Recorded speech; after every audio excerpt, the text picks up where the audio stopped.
it's our intention to lead him in respect of certain of that evidence. So what we need to do is to complete the new statements of Mr. Callard, complete the new statement of Mr. Leher, and then our intention, with your leave, would be to acquire postponement now, and then for Mr. Leher to give evidence at once and not on a piecemeal basis. No, that's fine. So I will postpone the hearing of Mr. Leher's evidence. Now, you mentioned October. Is that when other Transnet evidence is to be heard? Yes, Chairperson. And you'd like him to give evidence during the same week?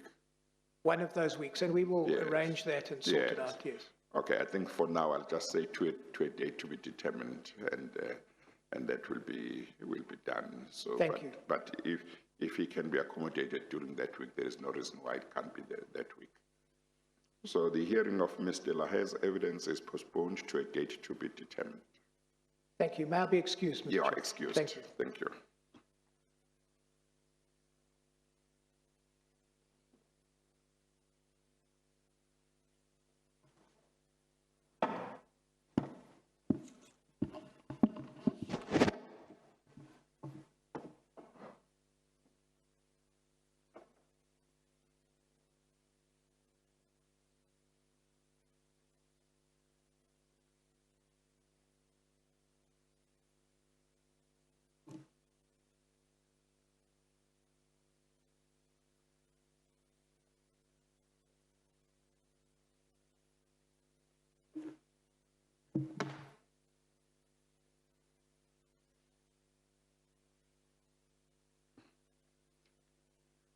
Are you ready? We did, our Chair, be ready this morning. Good morning, Chair. You haven't been in the hearing for a long time. Indeed so, Chair. You may have to place yourself on record. Chair, I'm part of the SABC stream with Ms. Thandi Norman. Today's evidence, and it's Advocate Mchugh. Today's evidence relates to Mr. Rajesh Sundaram, who's the former editor of ANN7, and he was employed by Infinity Media to help set up, it's the establishment of ANN7. Mr. Rajesh Sundaram's evidence was heard on the 3rd and 4th of June 2019. Mr. Sundaram's evidence, it's an entirety, Chair, deals with particularly 3 matters which are relevant to the Commission's terms of reference, 1.6 and 1.9. The first being the sale of the archive content, second being the irregular and corrupt processing of visa applications, and the third, the involvement of the former president, Mr. Jacob Zuma, in the establishment of ANN7. Mr. Sundaram testified to 3 meetings that took place at the former president's official residence, which were attended by the former president, Mr. Sundaram himself, and some members of the Gupta family and some employees of ANN7. Mr. Sundaram was unambiguous in his description of the meeting rooms wherein the three meetings took place. 2 of the 3 witnesses today, Chair, will verify whether Mr. Sundaram's description of the meeting rooms as described in Mr. Sundaram's book and affidavit. The 3rd witness this morning, Chair, will confirm Mr. Sundaram's evidence in that the former president disclosed his traveling arrangements during the 2nd meeting at the official residence. I have kindly asked the chairperson's registrar to place before the chair the relevant exhibits to Mr. Sundaram's evidence, which have already been admitted into evidence. The first being CC1, A and B, which contain Mr. Sundaram's main affidavit and supplementary affidavit, and Mr. Sundaram's book, Indentured Behind the Scenes of Gupta TV, which is not marked clearly but has been admitted into evidence as CC1F. Then the following presentation file before the chairperson, which I've also been informed in lines with the chairperson's new directive of pagination and labeling, has been labeled SABC Bundle 1, which contains Exhibit CC1G, which is Mr. Rajesh Sundaram's supplementary affidavits. The first being, Chair, is under the folder before the Chair is Supplementary Affidavit 1,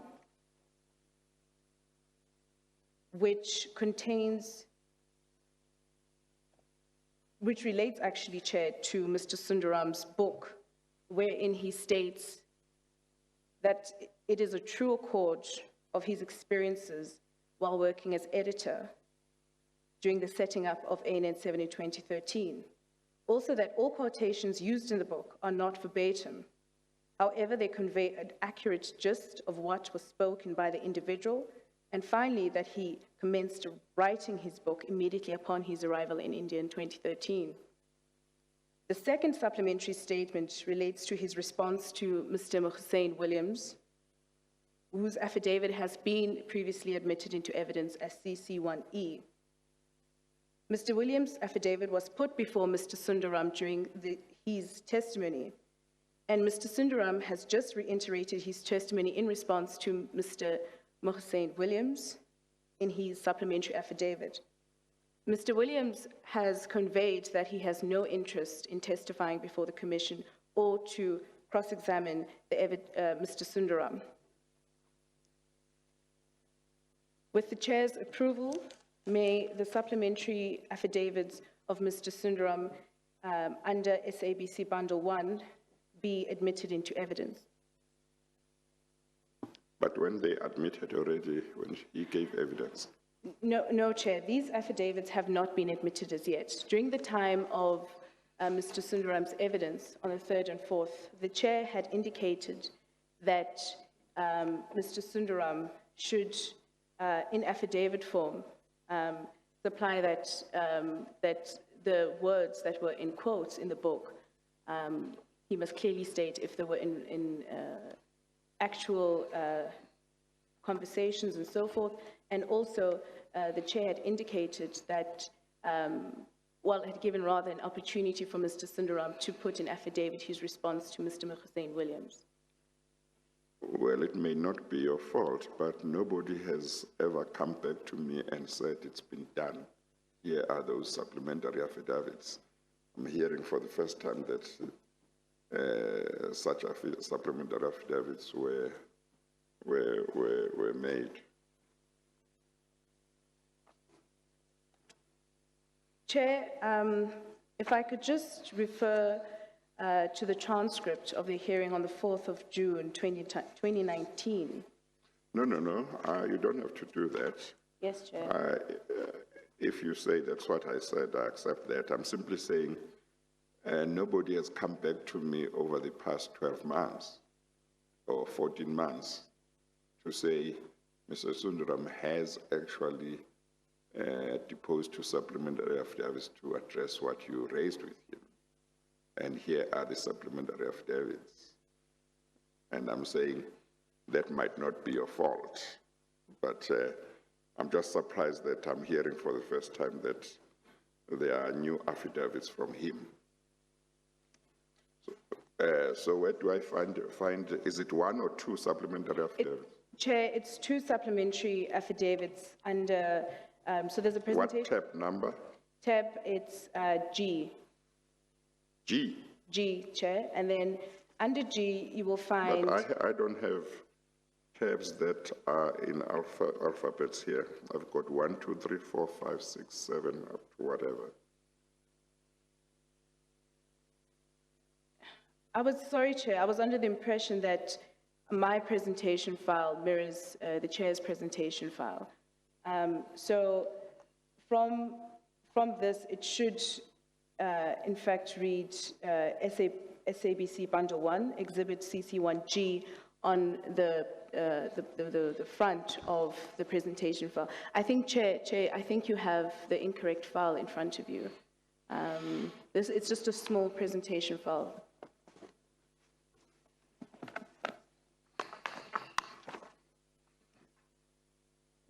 And why is it called SAPC bundle? Chair, I was informed by the bundling team that When it's about ANN7. Sundaram's evidence was largely about ANN7 and only, as I remember, marginally about the archives at the SAPC. Yes, Chair. I think it would interrelate with the sale of the archive content from the SABC to ANN7. So where do I find the supplementary affidavits of Sundaram in this pack? Chair, you would find it under the file divider And G. please arrange for these to go into a lever arch file. You know, these files that are like this, they get lost. Indeed so, Chair. I'll make sure that it is put in a archive file. Chair, you will find it under the file divider G, and the front page, it's Exhibit CC1. G, and the first supplementary affidavit of Mr. Sundaram is under divider 1, which is labeled and tabbed on chairperson's file, and affidavit 2, which is tabbed as well.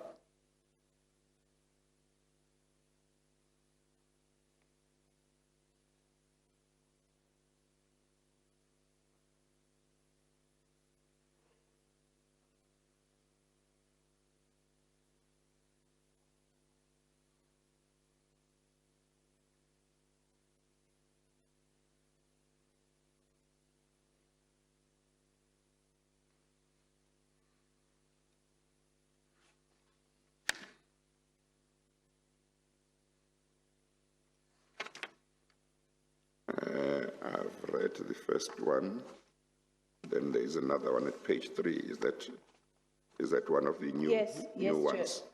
Yes, that's also one of the new ones, which relates to his response to Mr. Williams.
Yeah, this affidavit too has never been given to me, so I don't know anything about it. I saw an affidavit yesterday of Mr. Williams I assume it's the same Mr. Williams that Mr. Sundaram is talking about. Yes, Chair. And Mr. Williams' affidavit was put to Mr. Sundaram, and he did, in fact, in response, in testimony, respond to Mr. Williams' affidavit. Was there no need for him to be called? Mr. Williams. Mr. Williams indicated, Chair, that he does not want to interested in testimony. He just wanted to put his affidavit forward, and he has no intention of cross-examining Mr. Sundaram. Yeah, but what his interest is neither here nor there. Yes, Chair. Was there no need for the commission to get him to come and give evidence and be questioned? Chair, in light of that, Chair, we could make arrangements according to also Chair's leave to have Mr. Williams come to the commission and testify. But he as I said, that even though his interest of coming or not coming is relevant to the commission, we could... Yeah, but the legal team is supposed to have made their own determination of whether he should be called or should not be called. So my question is whether, is that what the legal team determined, that it was not necessary to call him? Chair, Mr. Williams had indicated, he admitted to a meeting did in fact happening, but he denied 2 other meetings, but he did in fact admit to one of the meetings having taken place. And he also, despite him admitting that the meeting took place, he denied the reason of the meeting. Yes, but did the legal team determine that it was not necessary to call him? Chair, at the time, we had found that, it was not as necessary to call him at the time because he had admitted a meeting having taken place. Yes, but he had denied some things, isn't it? Did he admit the content of the meetings as testified to by Mr. Sundaram? He denied that the meetings were about policies in relation to the establishment of AN7, but he did not deny the fact that the meetings did in fact take place at the former president's official residence. Yes, but if he denies what Mr. Sundaram says, we should have that side as well. We shouldn't have one side. We shouldn't have somebody, only the witness who says the meetings took place, this is what was discussed, unless everybody admits that that is what happened. If somebody denies, then we should hear that person. True, Chair. Mr. Williams did in fact also receive a 3-3 notice in terms of Mr. Sundaram's affidavit. And Mr. Williams also elected to tell his part of the story in his affidavit, which has been admitted into evidence. So to that extent, we felt that, that is enough because he did receive the opportunity to tell his side of the story. Yeah, no, that doesn't speak to what I'm talking about. If the legal team has to take a view whether a witness should be called or somebody should be called, obviously that's subject to me, but I have no recollection of anybody telling me that Mr. Williams denies certain things that have been testified to by Mr. Sundaram, but the proposal is that he should not be called. I think if I could go... So I think you must ask your leader to talk to me about it. But, we have, in regard to those meetings and the discussions, we have only one witness. If there is somebody else who has something to say, we should hear what that person has to say. Okay, let's get on with today's job. Let's start with the witnesses. Basically, the witnesses that are going to be called today are witnesses who are being called as a result of the Commission's investigation aimed at establishing certain aspects of, establishing the veracity of certain aspects of Mr. Sundaram's evidence about meetings that he said were held at the president's official residence between the former president, Mr. Jacob Zuma, and the Gupta family, which he said he attended. So the point of the evidence is to test, in effect, certain aspects of his evidence. Okay. Call your first witness. Thank you, Chair. You must just announce who the first Chair, witness is going to be. The first witness is Mr. Mchugh.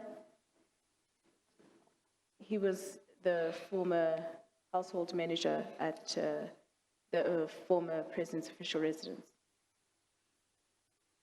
May the You witness... may be seated for now, Mr. Mchugh.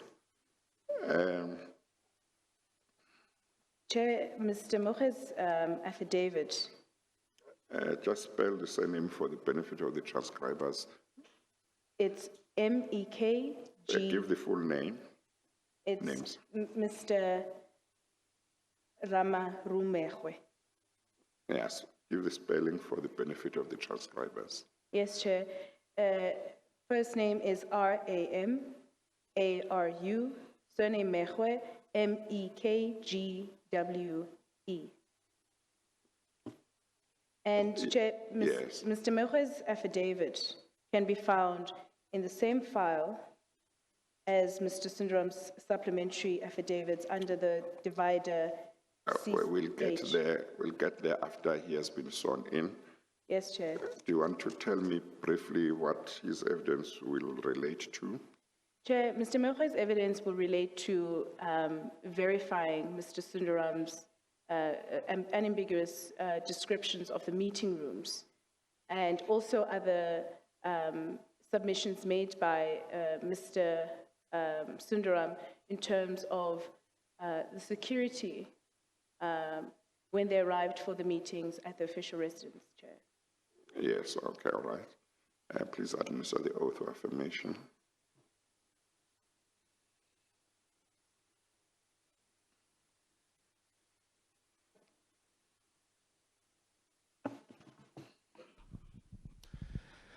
Please state your full names for the record. Ramaru Mechwe.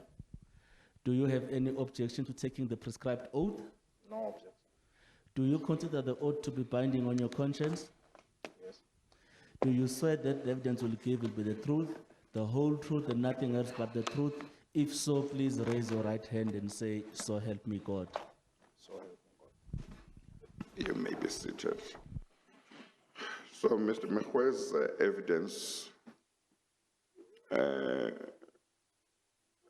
will focus on how, in his evidence, Mr. Sundaram described certain rooms at which he said meetings were held that he attended between the former president, Mr. Zuma, and the Guptas, to see whether his description of the rooms were correct. Is that right? Indeed so, Chair. And his evidence also, Mr. Mchwe's evidence will focus on on certain issues relating to security when those meetings took place at the official residence, and Mr. Mchugh will indicate what the situation was at the time. Is that right? Yes, Chair. Yeah, okay, all right. Thank you. So it will be important as you lead Mr. Mchugh to, I think first tell us what Mr. Sundaram said, and then Mr. Mchugh can indicate whether what Mr. Sundaram said correctly reflects what the position was at the relevant time, that is in 2013, at the official residence of the president. Yes, Chair. Okay. Chair, with your leave, can I commence firstly with the identification of Mr. Mchugh's affidavit I'm to the sorry, witness? just repeat that. With the chair's leave, may I first commence with Mr. Mchugh identifying his affidavit? Yeah. Well, we need to first admit, because you said these have not been admitted, Yes, Mr. Chair. Sundaram's two supplementary affidavits. The one appearing, this is SABC Bundle 01.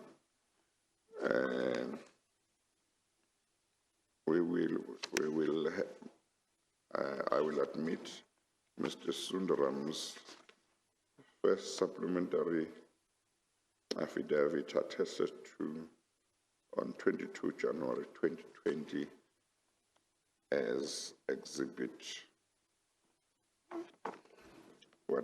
it will be what, exhibit, CC1G.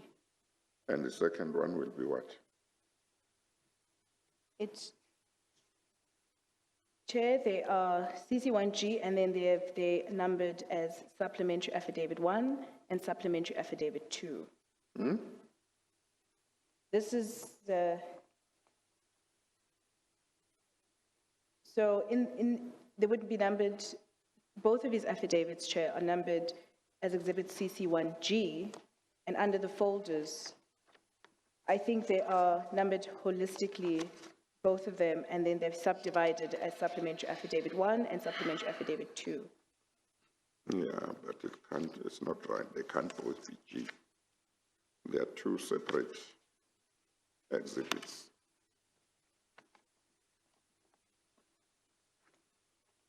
And the first one will be exhibit CC1G.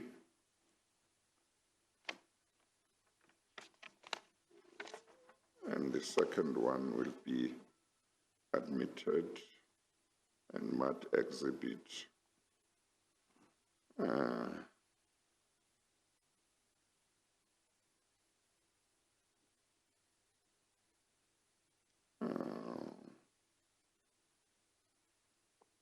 Sorry, Chair, would the Chair prefer them to, we just, shift down the numbers? So the first supplementary affidavit would be numbered CC1G, and the second supplementary affidavit be numbered CC1H.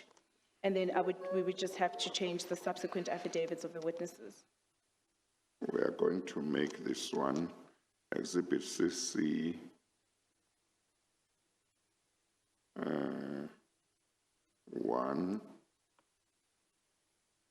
1.1G.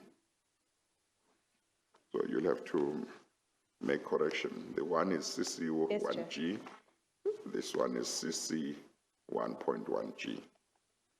And then your other exhibit numbers should remain the same. Yes, Chair. Okay, all right. So, Thank you, Chair. yes. Continue. Chair, Mr. Mchugh's affidavit is identified as Exhibit CC1H. With the Chair's leave, can this affidavit please be admitted into evidence?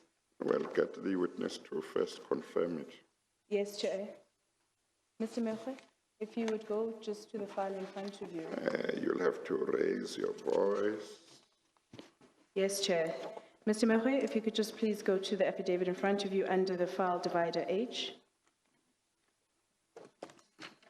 And if you would go to page 1 of that document, it is, would you follow the sequence numbering that is in red, please, on your top right-hand side?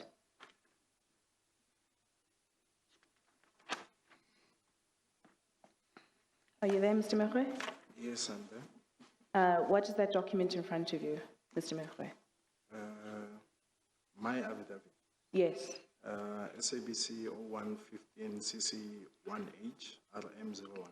Yes. Mr. Mchugh, please raise your voice. And although she's asking you questions, look this in my direction when you answer. Okay, Chair. is, if you go to page 6, is that your signature at the bottom of that page? Page 6, I'm referring to the red numbers, but it is page 20. If you look at the black numbers, actually, we should use the black numbers on the top left corner of each page. Are you there? Correct, Chair? Okay, the signature at the bottom of that page, above the word deponent, is that your signature? Correct, Chair? Is this an affidavit that you deposed to on the 19th of August, 2020 in Pretoria? Correct, Chair? Are the contents of the affidavit correct, true and correct to the best of your knowledge and belief? Yes, Chair. Yes, okay. Continue, Ms. Counsel. Thank you, Chair. Mr. Mchugh, could you please talk to us about your employment history? As indicated Well, in maybe your let's affidavit. start here. Where are you employed at the moment? I'm employed at the presidency, What is the position you hold there? household manager. Household manager Yes. at the official residence of the president, or at the presidency? No, at the presidency. Yes. Okay. How long have you held that position? I was the household manager at the residence between 2012 and 2015. Oh, that is at Matlabandlov. Yes, Chair. Yes. What are the duties of a household manager at Matlabandlov? The responsibilities are to upkeep the household, the residence, to liaise between presidency and public works for maintenance, to also manage the staff based at the residence, to be the contact point between human resources within presidency and the houses, to make logistical arrangements for the household and the guests, to record the lost and found items at the residences, to develop and manage the leave cycle for the staff, to have a checklist for maintenance that's supposed to be carried out at the residences. Actually, you set out your responsibilities as household manager at the official residence in paragraph 2 of your affidavit.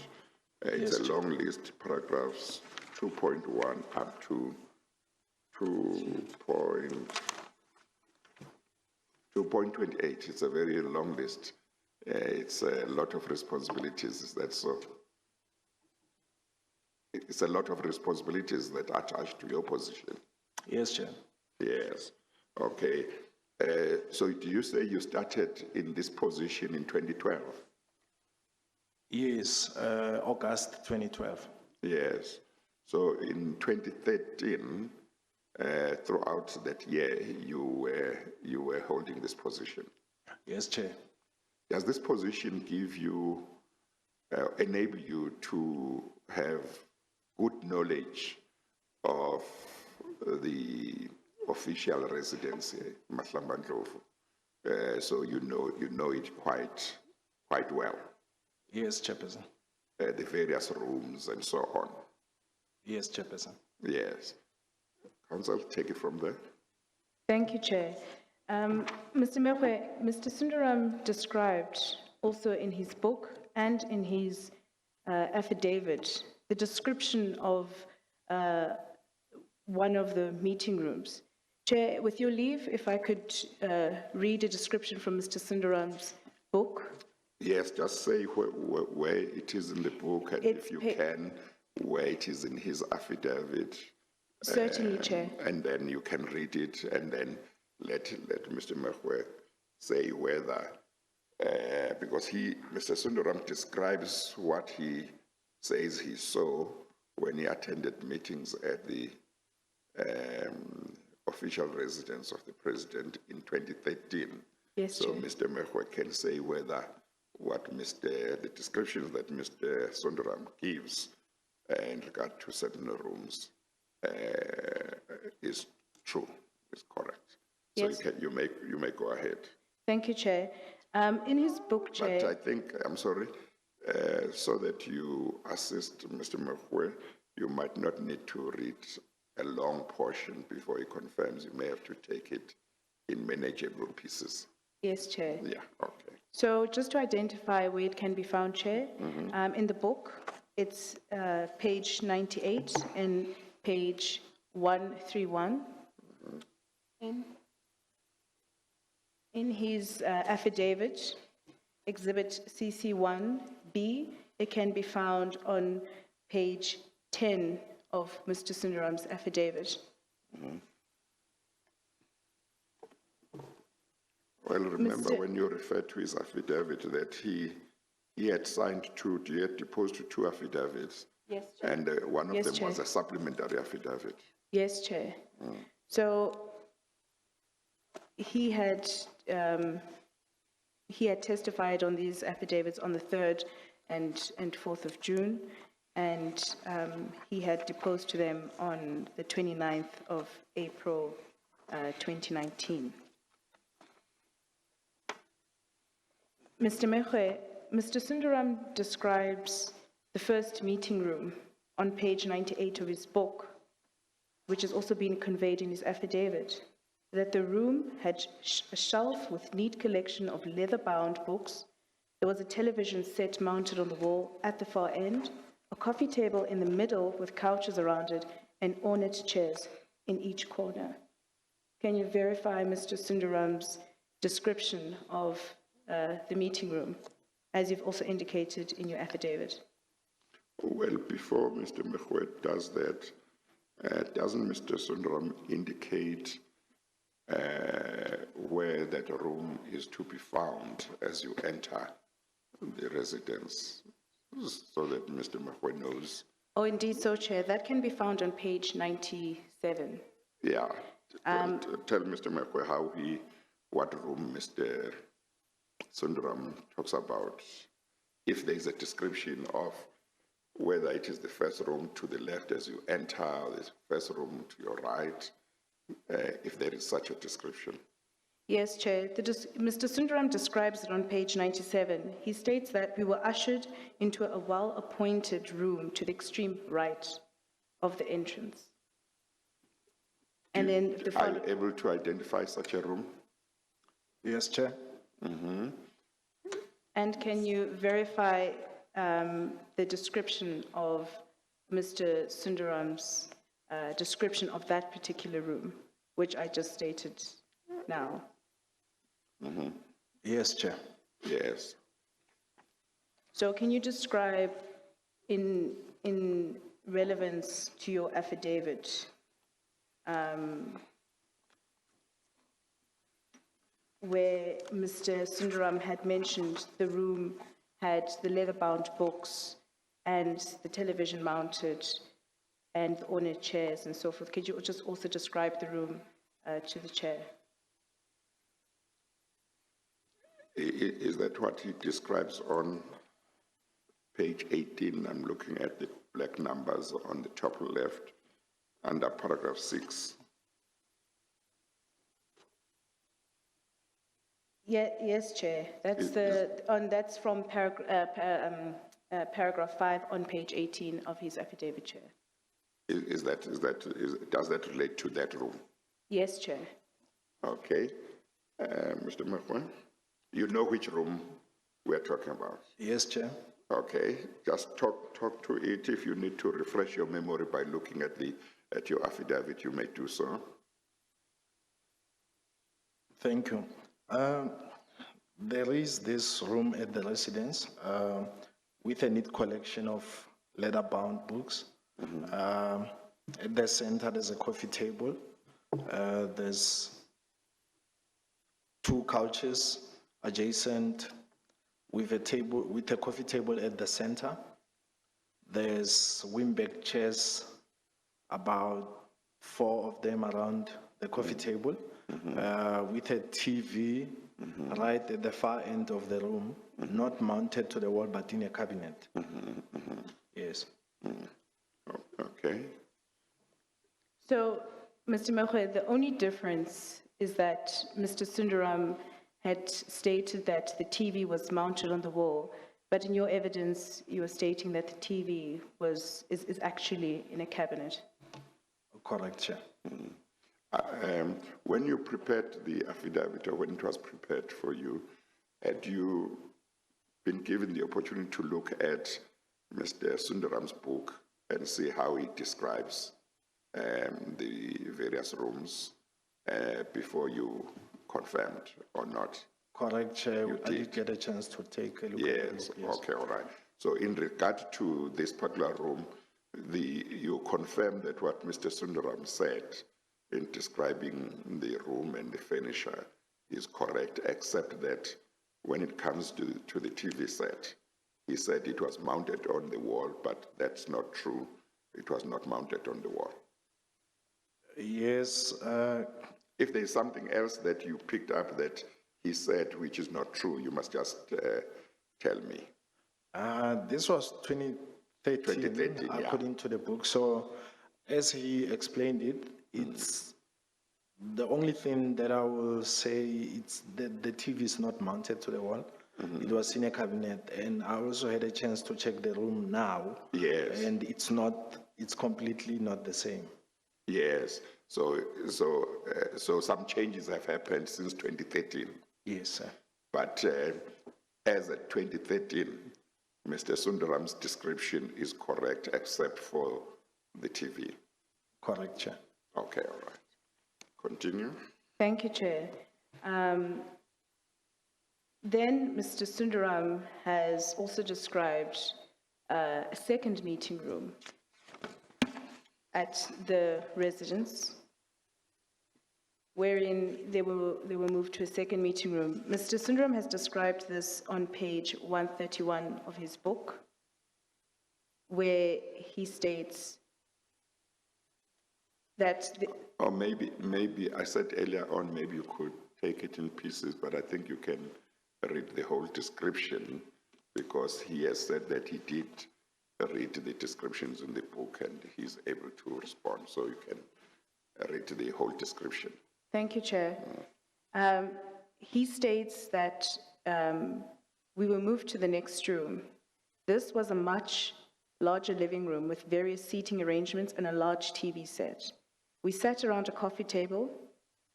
Mchugh took out the chip reader and the cables. There was not enough cable to connect the chip reader to the large TV mounted on one of the walls.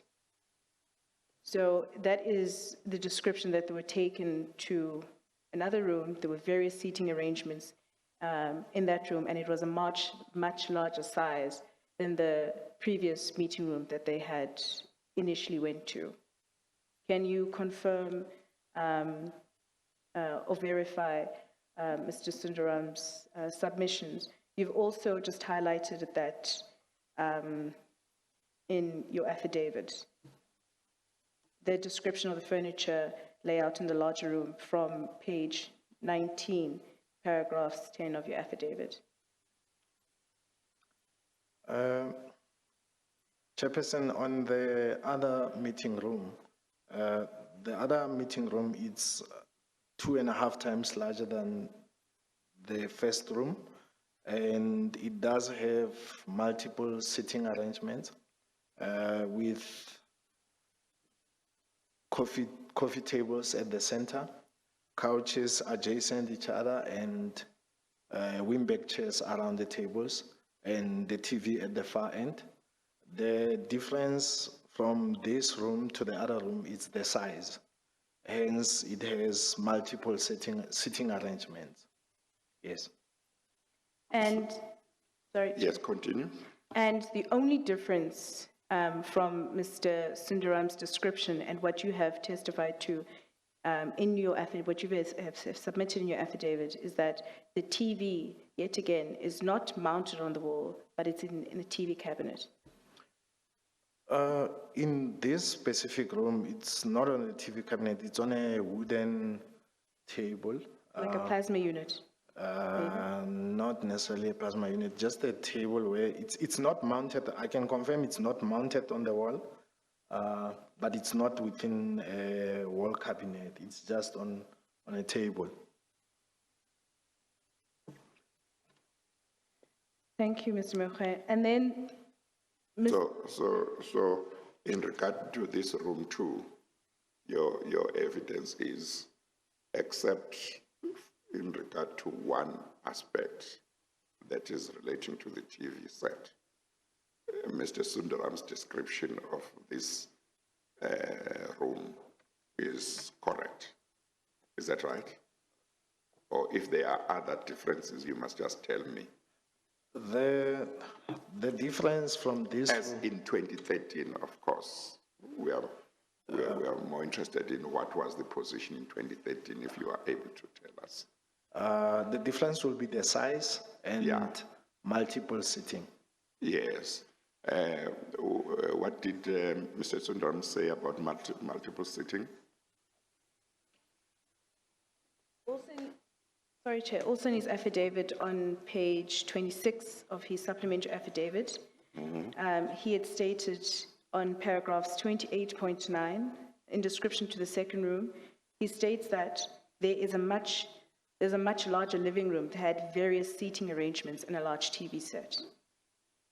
And they sat yes. around a coffee table, and he had stated that there's a large TV mounted on one of the walls Yes. of that room. So that was his description. With regard to the sitting arrangement, what did he say? Chair, he doesn't necessarily identify what type of chairs. He just stated that there were various sitting arrangements in the room. I'm trying to establish differences between, I'm trying to establish what you are able to confirm out of what he says and what you are not able to confirm, or where you are saying, no, that's not correct. So in regard to the TV, we have, he said it's mounted also on the wall in regard to this room. Yes, Chair. Yeah, and that's not true according to Mr. Mchugh. It was not mounted in 2013. Yes, Chair, it wasn't mounted. Yes. You also mentioned the sitting, multiple Seating arrangement. Yes. Did he say anything about the sitting arrangement that you don't agree with or you are not sure? Mr. Mchugh? No, nothing that I'm not agreeing with, Chairperson. Oh, so it's just the TV, the question of whether the TV was mounted on the wall or not. You're saying that's not true. Otherwise, the rest, there is nothing that you don't agree with. Correct, Chair. Okay, all right. Thank you. Thank you, Continue. thank you, Chair. Mr. Mchugh, Mr. Sundaram had also testified about security upon the arrival to the official residence where these meetings took place. He mentions it in page 97 of his book, where he states, there was no frisking, we were not asked to pass through metal detectors, and we were not required to give our names and details to any of the security personnel. We just walked in. He further states that I could not see any X-ray machines at the venue. I could not figure out if this was a special treatment for the Gupta delegation or if the security was generally of a low standard. You have highlighted this, Mr. Mchugh, in paragraph 16, page 20 of your affidavit. Could you just comment on this? There were no metal detectors or X-ray machines at the residence during the period in question, Chairperson. So you would agree with Mr. Sundaram's submission, his description of the security in general, the metal detectors and so forth. So you would agree with what I've just read? Correct. Mr. Mchugh, also,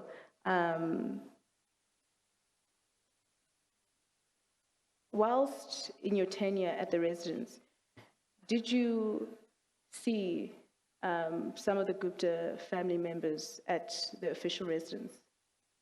Correct, Chairperson.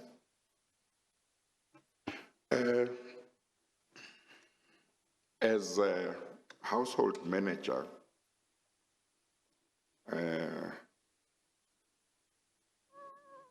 how much access do you have to people who visit the official residence?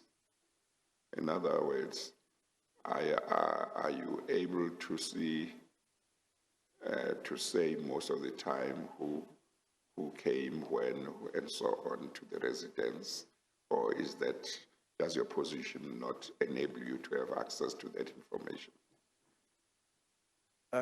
Chairperson, at some instances, I do have access to visitors to the residence or guests, yes.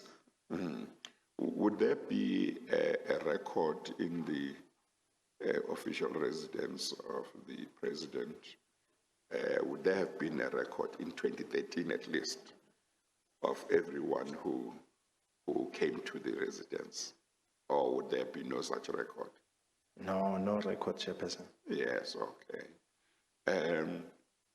Would you have been able in 2013 and in other years to know if certain people were regular visitors to the official residence of the president? No, Chairperson. You would not know. No.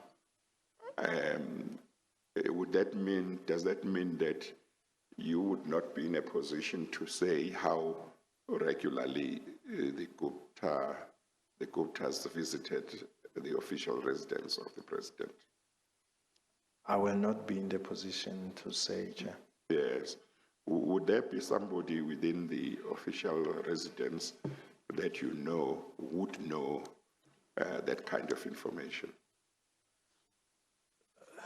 To be honest, there is no record or log in of, it's treated merely as a residence, and guests will come and go. Yes. And there wouldn't have been any reason to have like a record. A record, yeah. Yes. Yeah, but apart from the record, you know, if in your house, your son or daughter has certain friends, if they frequent the house to visit their friend, your son or daughter, even though there is no record, you would get to know that, oh, so-and-so comes here very regularly because he's friends with my daughter or he's friends with my son. So that's what I'm looking for, whether there is somebody who might be able to say, although no records were kept, they know, for example, that the Gupta brothers used to visit regularly. Maybe there would be no week that passes by without some Gupta brother coming to the residence, or no month would pass without them coming, that kind of information. Chairperson, there wouldn't be anyone that will, because not all the time we at work all the time, all of us. So, yes. I doubt there will be someone that would have been on duty every day of the month. Yes. Chairperson. Well, it doesn't have to be every day of the month, but if, for example, in a year, you might find that on some of the occasions when you are on duty, you are able to say, oh, for example, Mr. Ajay Gupta, oh, he comes almost once or twice every month. You know, he will come here. There's going to be no month when he didn't come in, and so on. That's what I'm talking about. No, Chairperson. You don't think anybody would know that? Not to the best of my knowledge. Yes. Okay, except maybe security at the gate. I will say so, yes, yes, Chairperson. Yeah, okay, all right. Thank you. Thank you, Chair. That concludes Mr. Mchug's evidence. Mr. Mchug's evidence. Thank you very much, Mr. Mchugh, for taking time to come and assist the commission. We appreciate it very much. Thank you, Chair. You are now excused. Thank you, Chair. Okay.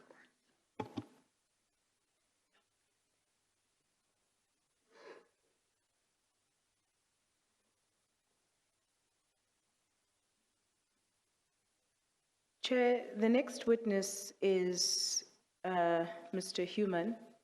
He is the incumbent household manager at the official residence. Now, he has, in his affidavit, laid down a very vivid description of the room in particular before it has been changed through the social distancing measures at the official residence. So his testimony will be based on the exact description of what exactly is in the room and what has changed since then. He will also testify in relation to the security measures that are in place at the official residence. Okay. Okay.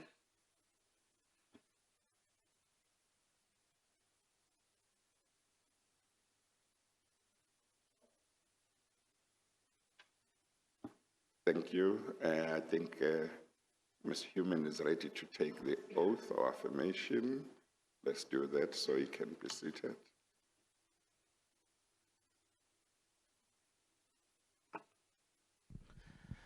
Please state your full names for the record. Jacques Andre Mann, Do you have any objections to taking the prescribed oath? nothing. Do you consider the oath to be binding on your conscience? Yes, I do. Do you swear that the evidence will give will be the truth, the whole truth, and nothing else but the truth? If so, please raise your right hand and say, "So help me God." So help me God. Thank you. You may be seated, Mr. Human. Thank you, Mr. Chair.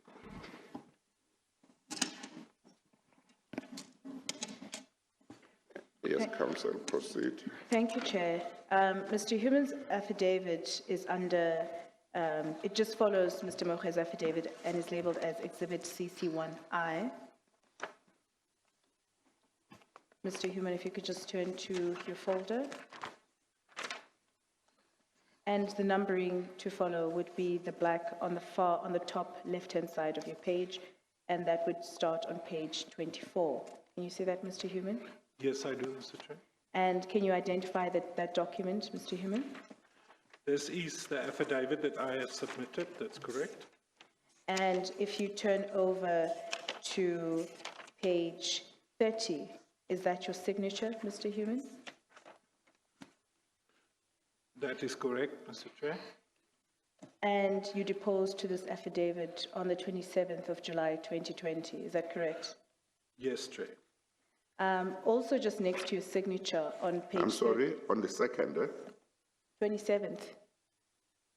that looks like second to me on page 30. Can you just confirm that date, Mr. Or is it Human? 27? It's 27, Mr.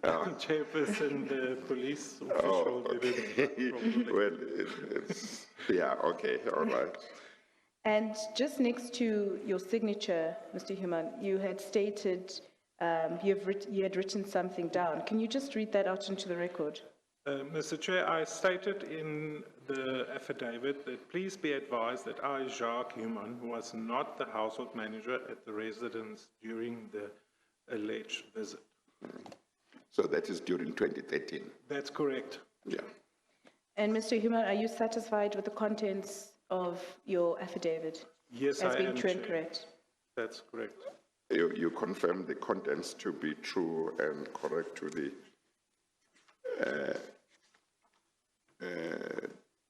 best of your knowledge and belief, is that correct? Yes, Chair. Okay, all right. This affidavit will be admitted and marked as Exhibit CC1. Is it I? Yes, Chair, aye. CC1I. Yes, continue. Thank you, Chair. Mr. Human, can you please just in a short summary tell us about your employment history to date, currently? Chair, I was appointed at the Office of the President in September 1995 as the Assistant Manager and Chef at the official residence, Mchugh. I was working there until up to 1998. Then I was transferred to another official residence. I went back to Mchugh in the year 2000 up to 2009, and from there again to another, deployed to another official residence, and then I started at Mchugh again till current from 2018. Yes, okay, thank you. And Mr. Human, can you just shortly describe your role and function as the household manager at the official residence? Okay. Also, as Mr. Mchugh mentioned, it's all those responsibilities. It is the day-to-day management and running of the official residence. Also, I'm managing the staff employed at the official residence. All the catering and housekeeping requirements, events management, maintenance, everything to do with the official residence. Yes, I'm okay. responsible for. Okay. Thank you, Mr. Human. You've stated on page 25 of your affidavit, that would be the numbering on your top left-hand corner, also in conjunction with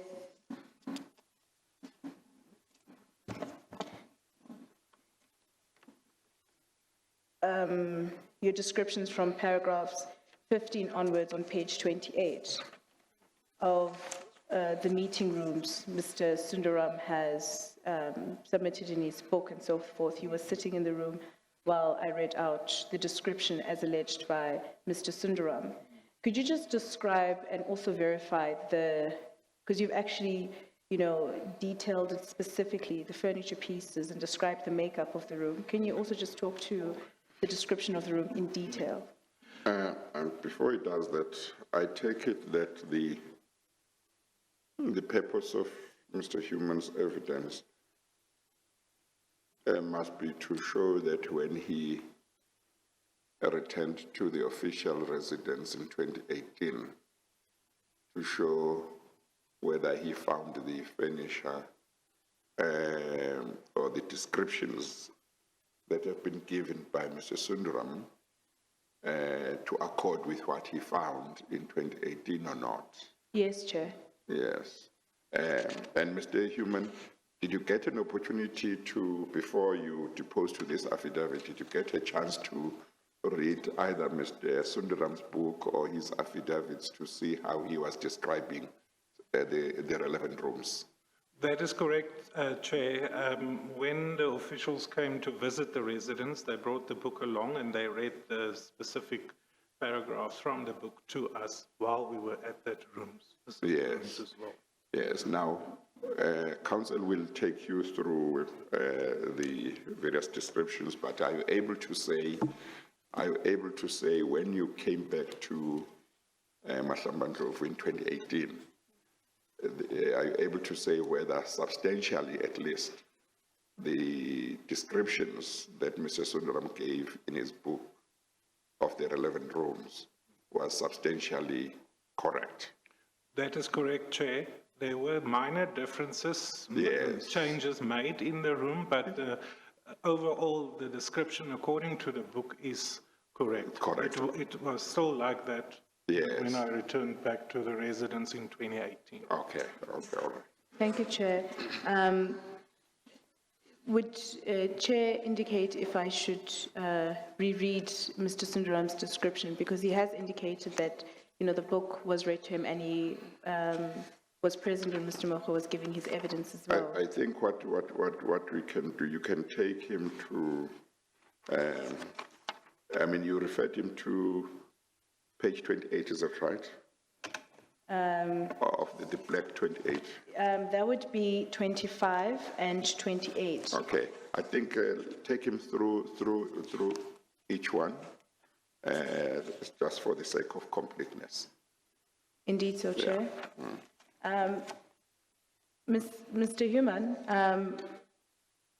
Mr. Sundaram has said that upon their arrival, they were ushered into a well-appointed room to the extreme right of the entrance. And in that room, there was a shelf with a collection of leather-bound books. There was a television set mounted at the wall at the far end, and a coffee table in the middle with couches around it and ornate chairs in each corner. Now, you have described, I think, far more in detail the specific of the color of the couches and so forth from paragraphs 5 on page 25 of your affidavit. Can you talk to this? And can you confirm the contents and the differences from Mr. Sundaram's description? And you can look at your affidavit to refresh your memory, okay? Chair, the room as it's described is to the far left from the Far entrance, right. Far right from the entrance. It is a well-appointed room. It is used for smaller type of meetings between the principal and a couple of guests. As you enter the room, on your right, on your left, there is quite a large antique book cabinet, and that is with the collection of the leather-bound books. That cabinet has been there since early 2000, when it was placed in that residence. The TV has always been in a cabinet. It's never been wall-mounted, and the cabinet has been there from the time that I started working in that residence and even when I returned to the residence. So that cabinet has always been there with a TV inside it. The layout of the furniture is two-seater leather couches, brown leather couches, across opposite of a central coffee table. There's 2 wingback chairs closest to the entrance, and then there's other ornate chairs almost in front of the TV cabinet. Apart from the other details in that room, there's oil paintings on the walls, 1 large, 2 smaller ones. There is side tables with vases. There's a small fireplace in the corner that's not an actual fireplace anymore, but it used to be. And the difference from when I left the residence in 2009 to from when I came back was the curtains was changed. It was not the original curtains. And also some of the chairs, wingback chairs, was changed. But from the description in the book, it is, apart from the television set, everything is according to the description. Thank you, Mr. Human.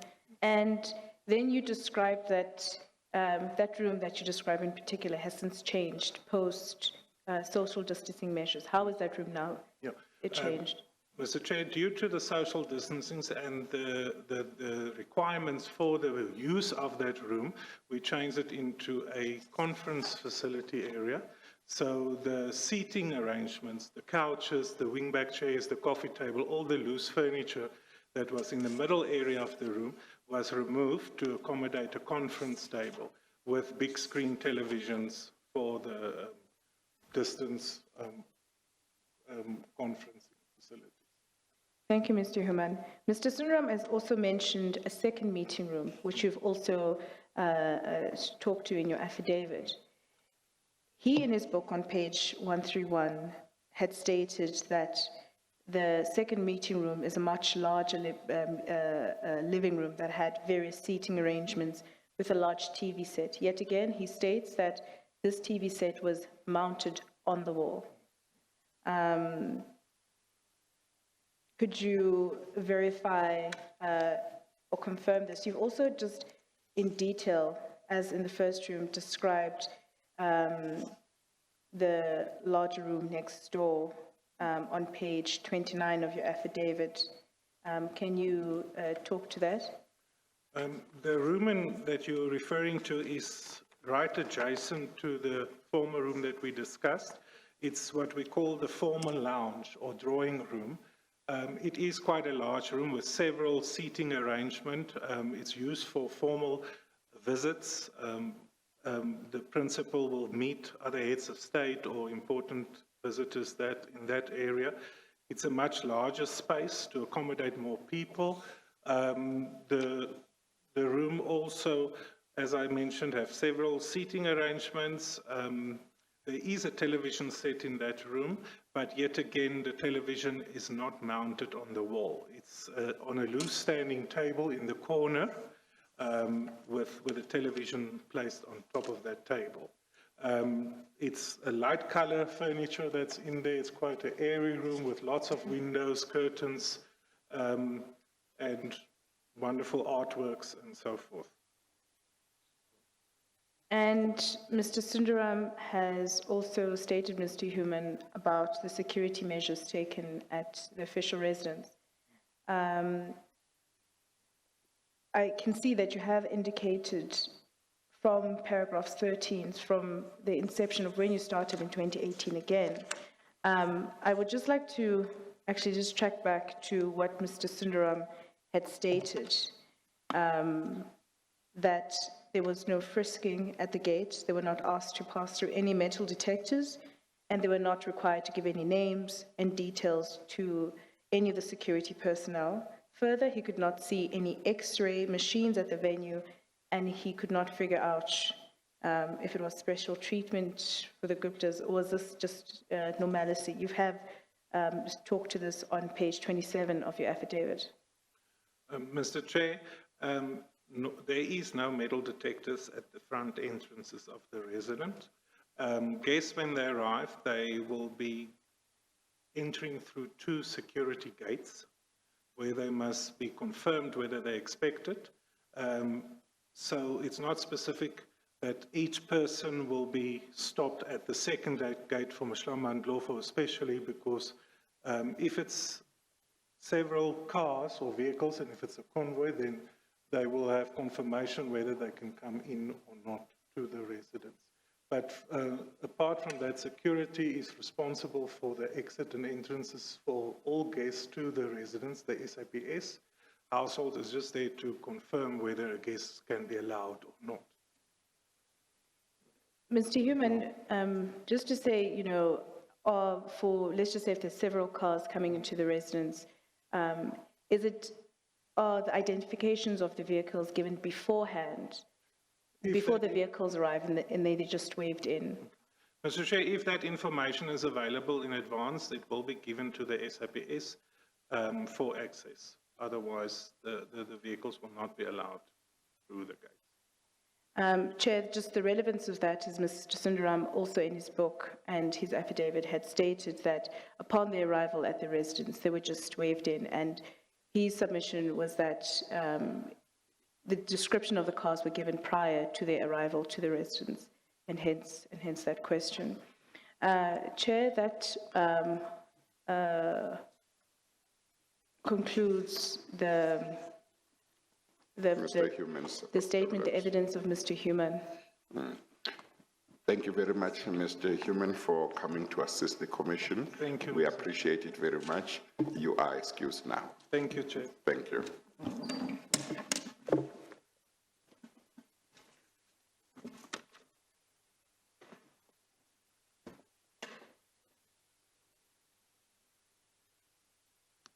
Chair, the next witness, the next and final witness is Ms. Gillian Pillay.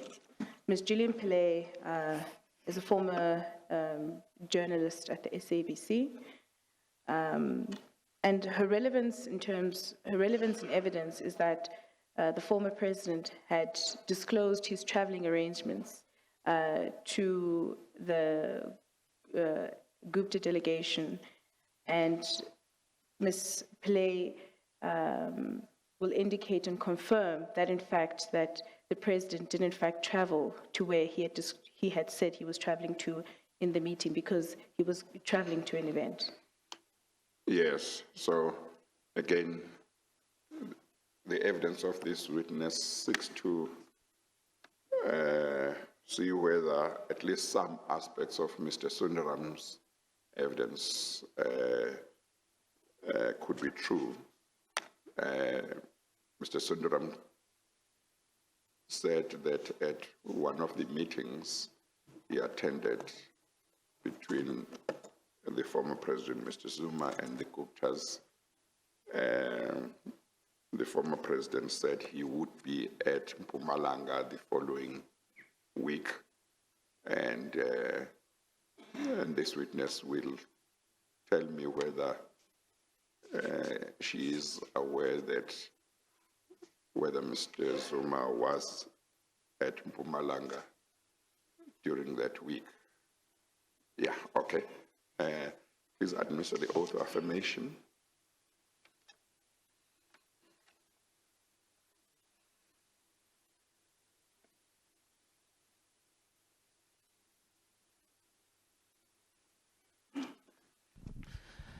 Please state your full names for the record. My name is Pillay. Do you have any objection to taking the prescribed oath? I don't have. Do you consider the oath to be binding on your conscience? I do. Do you swear that the evidence will give will be the truth, the whole truth, and nothing else but the truth? If so, please raise your right hand and say, "So help me God." So help me God. Thank you. You may be seated, Ms. Pillay. Yes, Counsel. Thank you, Chair. Ms. Pillay, could you just open up the presentation file in front of you? Can you go to the last folder? You can switch on the mic as well, yeah. Okay.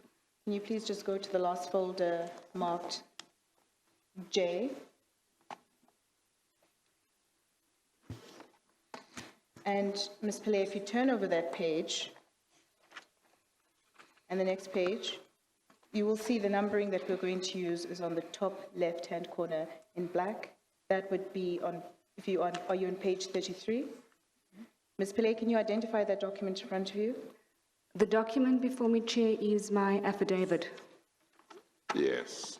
And the following, if you just could turn over the following page, is that your signature? I confirm that this is my signature on page SABC-010-34. And you deposed to, is that correct, that you deposed to this affidavit on the 10th of August, 2020? That's correct, Chair. And Ms. Pillay, you are satisfied that the contents of this affidavit is true and correct? That's correct, Chair. Chair, I believe Ms. Pillay's affidavit be admitted into evidence.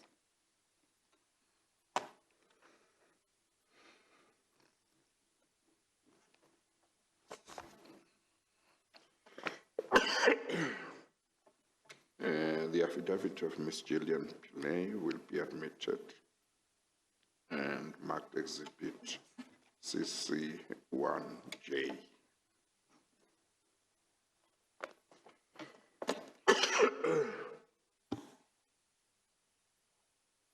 Thank you, Chair. Chair, sorry, I think I misheard Chair saying CC1A.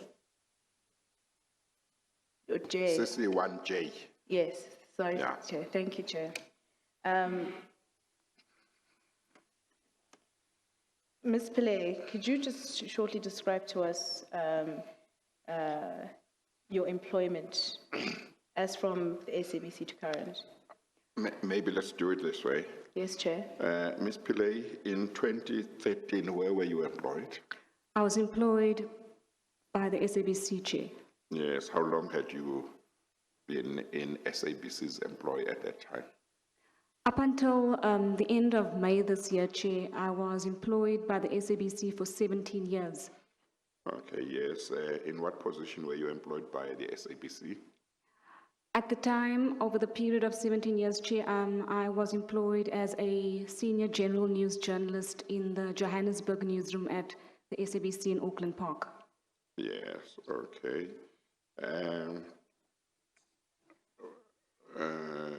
And you collected news for the SABC?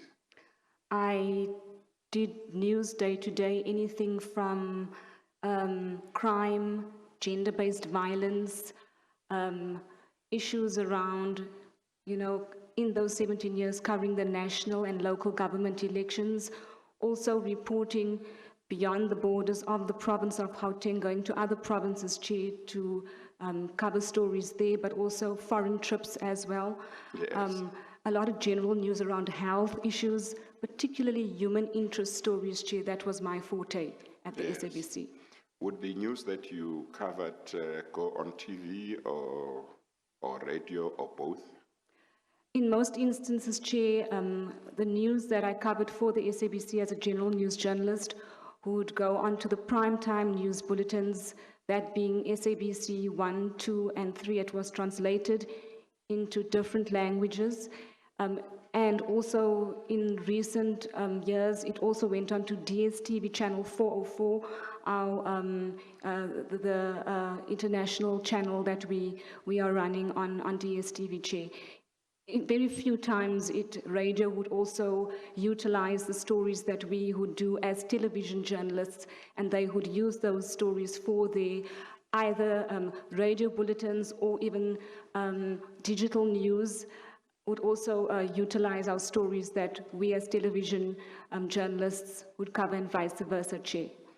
Would you cover areas such as the Mpumalanga province in your work? Chair, the SABC has a mandate to cover national days, that being Women's Day, Heritage Day, all the national days that we observe as a country. And journalists within the different offices around the country, within the newsrooms at the SABC, would be given an opportunity to go to different provinces where these main events are being commemorated, where keynote address is being given by the sit-in president at the time. So every journalist would be given an opportunity to go and cover stories like that relating to the 2013 incident, Chair. That is when I was, given the assignment to accompany a team from Johannesburg to Mpumalanga to cover that Women's Day event at the Thulamahashe Stadium in Mpumalanga, Chair. You are talking about the date of the 9th of August 2013, which would have been Women's Day, is that right? That's correct, Chair. You say you were at Bushbuck Ridge in Mpumalanga on that day? That's correct, Chair. Okay, what was happening, what event was there on that day? The event on that day, Chair, was we were commemorating, as a country, we were commemorating Women's Day. Yes. The main event was happening in the province of Mpumalanga in Bushbuck Ridge at Thulamahashe Stadium. Yes. Where the sitting president at the time, former President Jacob Zuma, was delivering a keynote address at that main event, yes. Chair. So you were there, he was at that stadium and he delivered the keynote address. I was given the assignment to be a roving reporter at that event, where I would do short interviews pre the speech with women, particularly in the stadium, women in farming, women in business, also what has now become an epidemic in the country, talking to women around gender-based violence issues, looking at the challenges women are facing and what they'd like to see come out of the president's speech. So that was the pre-speech reactions and interviews we were doing in the stadium before former President Jacob Zuma's address, Chair.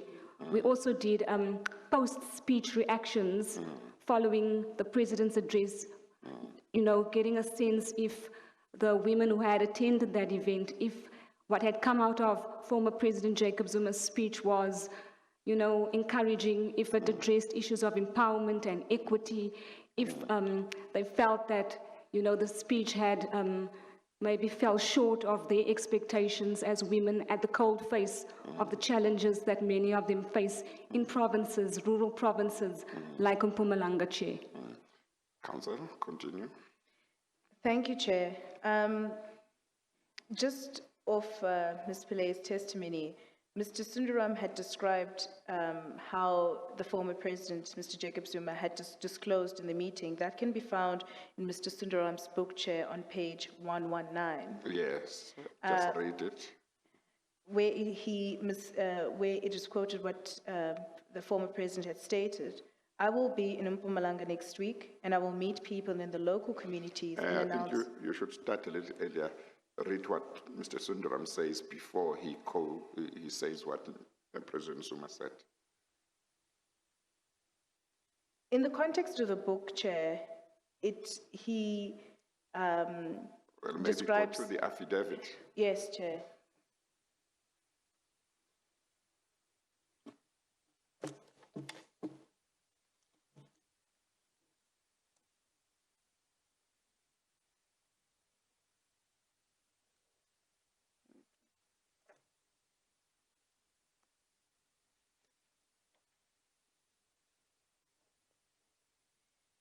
Chair, that can be found in CC 1B of Mr. Sundaram's affidavit, where Mr. Sundaram had extracted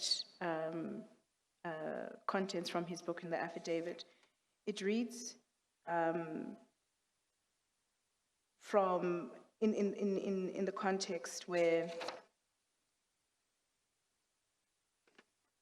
paragraphs 25:11, it states, despite Atul's constant reminders that would only do what suits our vision, President Zuma's directives on editorial policy puzzled me.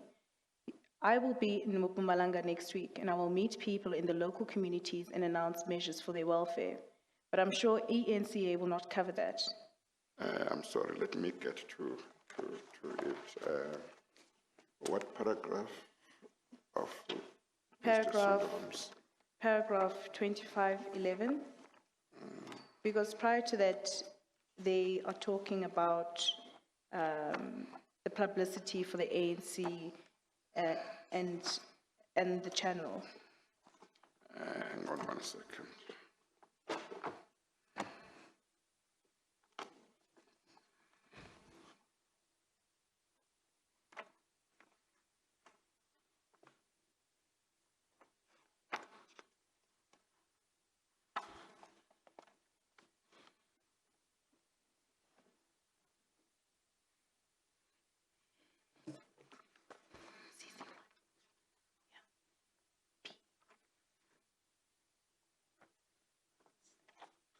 21.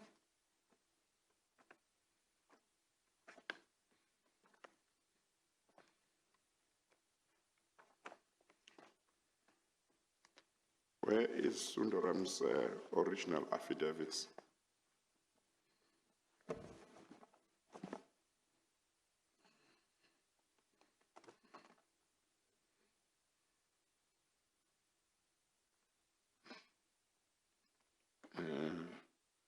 Where does he start discussing? Chair, I Is it think the second meeting? this is the second meeting indeed, so Chair. In the context, it came from how other news stations, other media houses were not covering certain things. And he had disclosed that he would be meeting, he would be going to Mpumalanga the following week, and he had stated that ENCA, for instance, would have not covered that story. And then from then, the Gupta delegation had suggested that they would send a reporter with the former president to report on this event in a positive light.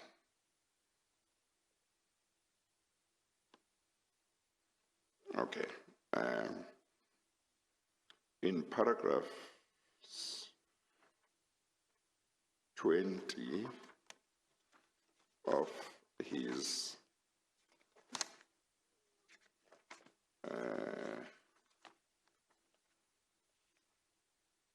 affidavit deposed to on the 29th April 2019, in paragraphs 20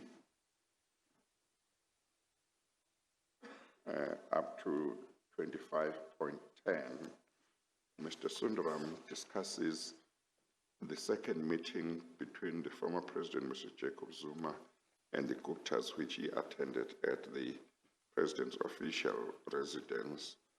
And in different parts, he says at paragraph 20, the second meeting happened in the month of July 2013. I do not remember the exact date, but I do remember it was a Sunday.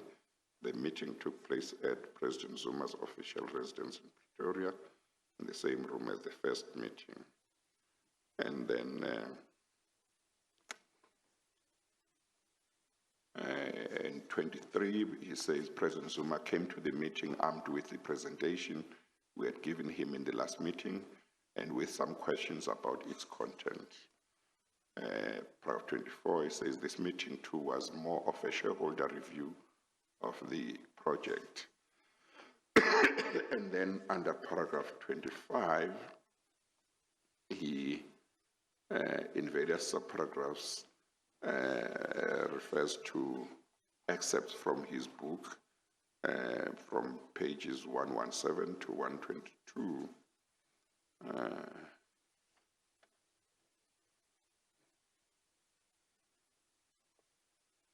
In 25.2, Mr. Sundaram says, quoting what he says in his book, Atul told me before the meeting, reiterating a point his brother and he had made many times before, like the previous one. This meeting took place on a Sunday morning. Ashu Chawla came in his car to pick us up from the Midrand office. He was mostly silent during the ride to President Zuma's residence in Pretoria. And then in 25.5, he describes the security arrangement at the security gate of the president's residence. And in 25.6, the sitting arrangement.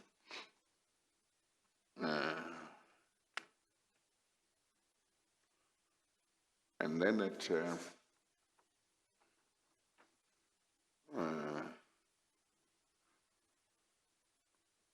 25.6 onwards, he says, the sitting arrangement was identical to that of the last meeting. And then he quotes Rajesh. Today, I will ask President Zuma to give us a broad overview on our editorial policy and also some suggestions on who we should hire as presenters. We will hear what he has to say, but we will only do what we think suits our vision. Ajay Gupta told me, that is Sundaram speaking. Then he says in paragraph 25.7, as long as it was just a formality and we were not bound by what he was saying, I was happy to play the game they were playing with the president. I nodded. The video logo montage or the channel ID for ANN7 had been made by a graphics designer in India and had reached us just a few days before the meeting. Then in 20,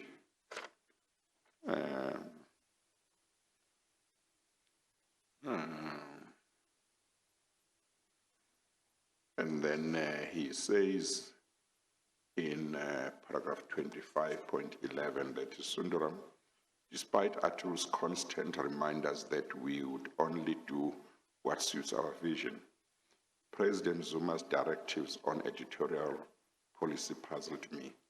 And then he quotes, he's now quoting President Zuma, I will be in Mpumalanga next week, and I will meet people in the local communities and announce measures for their welfare.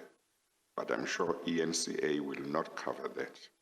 Their reporter will seek out opposition supporters and do a negative story on how the locals hate me and feel I've done nothing for them, Zuma said. Sir, we will have a reporter and camera operator attached to you at all times. That's the part that is relevant. Yes, Chair. Because what Mr. Sundaram says is that at that meeting, the second meeting, which he said happened at the end of July, President Zuma, according to Mr. Sundaram, announced that he was going to be in Mpumalanga the following week. Yes, and then Ms. Pillay says on the 9th of August 2013, which is the year we're talking about, she was assigned to cover the Women's Day function at Bushbuck Ridge in Mpumalanga. And Ms. Pillay, you confirmed that indeed President Zuma was in that function and he gave the keynote address. I confirm, Chair. Yes. And did you write an article or send to SABC the coverage, and was it shown on television? Chair, with national days and the mandate that the public broadcaster has, over a period of 3 hours of any particular national day, we do rolling coverage Yes. of the run-up to the speech, Yes. post the speech, and we do put a pre-packaged story together for all primetime bulletins, Yes. which is a shorter version of, Of the speech. in this case, the Women's Day event, which includes snippets, which we call bites of the President's keynote address speech, Chair. And in this particular case, it would be the same mold that the SABC would have followed. So there would be interviews prior to the speech, post the speech, as well as a condensed version of the day where the President would give his address for the prime time bulletins of television bulletins of the SABC, Chair.